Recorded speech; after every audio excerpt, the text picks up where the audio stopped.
नमस्कार। मैं शंकर सिंह परिहार। गत वर्ष 2020 में राजस्थान कर्मचारी चयन बोर्ड द्वारा वन रक्षक भर्ती परीक्षा के आवेदन पत्र आमंत्रित किए गए थे। कुल पद थे 2399, जिसमें कुल कैंडिडेट्स ने अप्लाई किया 16,36,517।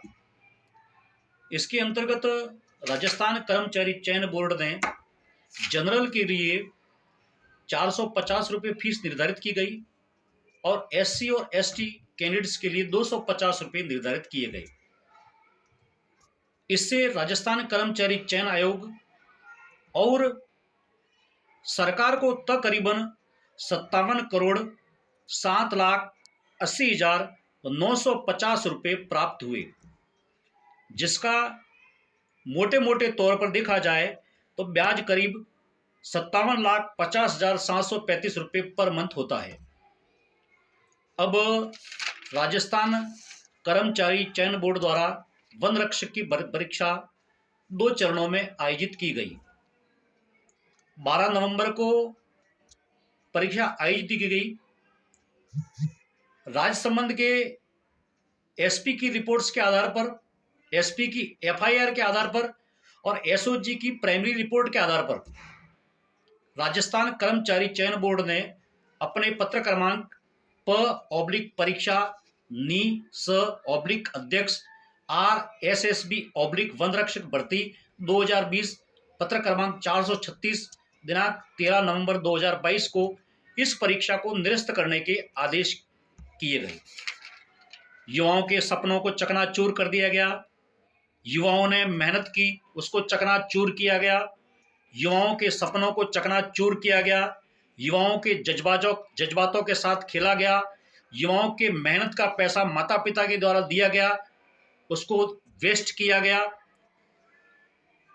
मैं समझता हूं राजस्थान सरकार 17 तारीख को अपने 4 साल पूर्ण करके कुर्सी बचाने के गौरवशाली 4 वर्षों को पूर्ण करने का एक इतिहास रचने जा रही है। मैं समझता हूं इस परीक्षा को निरस्त करके, साथ ही पूर्व में परीक्षा निरस्त की गई।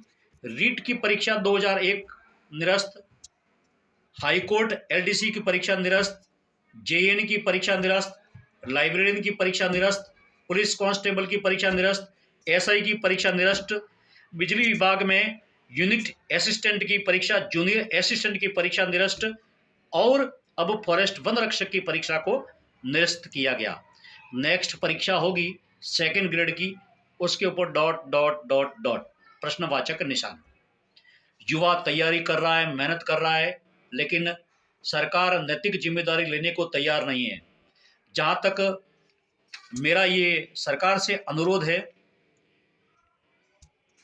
पब्लिक की ओर से अनुरोध है कि राजस्थान कर्मचारी चयन बोर्ड के अध्यक्ष माननीय हरिप्रसाद जी शर्मा और शिक्षा मंत्री को अपनी नैतिक जिम्मेदारी लेते हुए अपने पद से तत्काल इस्तीफा देना चाहिए।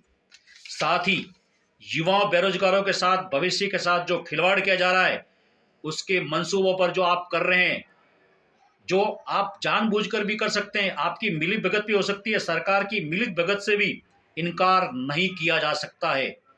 सरकार ने पूर्व में जो परीक्षा के नियम बनाए, पेपर आउट किए, क्या उनकी संपत्ति को जब्त किया गया?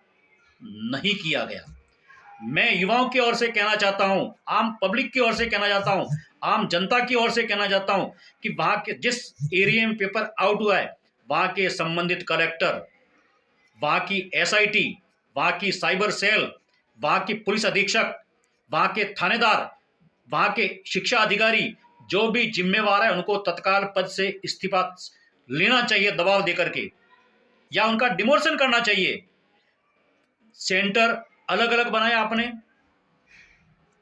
सिरोही के लड़के को जालोर बीनमाल भेजा, जयपुर भेजा, झालावाड़ भेजा, राजसमंद भेजा, जयपुर वाले को दूसरी जगह भेजा, फिर भी पेपर आउट। क्या आपने उस दिन नेट बंदी नहीं करवाई थी? नेट बंद नहीं करवाया तो क्यों नहीं करवाया? युवाओं के धैर्य की परीक्षा न लेवें। उनकी पीड़ा चरम पर है, उनकी पीड़ाओं की परीक्षा लेना बंद करें। उनकी आंखों में खून बह रहा है। जब युवा चेत गया तो न कोई भी सरकार हो, नेताओं का, लीडर्स का जीना मुश्किल हो जाएगा जो सेवा के नाम पर राजनीति करते हैं। मैं उन युवा नेताओं से कहना चाहता हूं, सेवा वो नहीं कर रहे हैं। एमएलए बनता है, एमपी बनता है, 3 बार जीतता है, 4 बार जीतता है, वो चारों बार की पेंशन लेता है। पेंशन क्यों लेते हैं? यदि सेवा करनी है तो, सेवा करनी है तो निःशुल्क भाव से करें। टीडीओ क्यों लेते हैं? वो क्यों आवास के बंगले लेते हैं? क्यों किराए के मकान में नहीं रहते हैं वो लोग?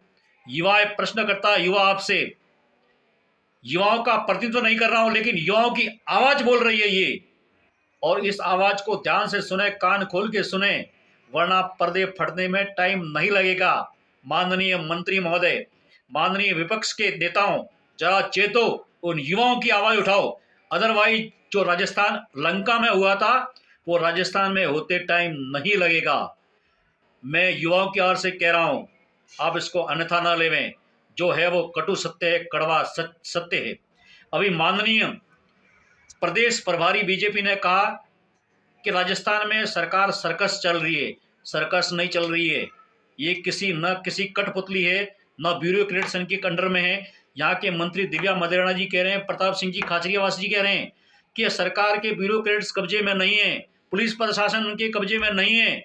तो जिनके कब्जे में नहीं, सरकार के कब्जे में नहीं है, तो अपना इस्तीफा स्वीकार करना चाहिए, देना चाहिए, ताकि दूसरा गद्दी संभाले, जो योग्य हो वो गद्दी संभाले। Thank you very much.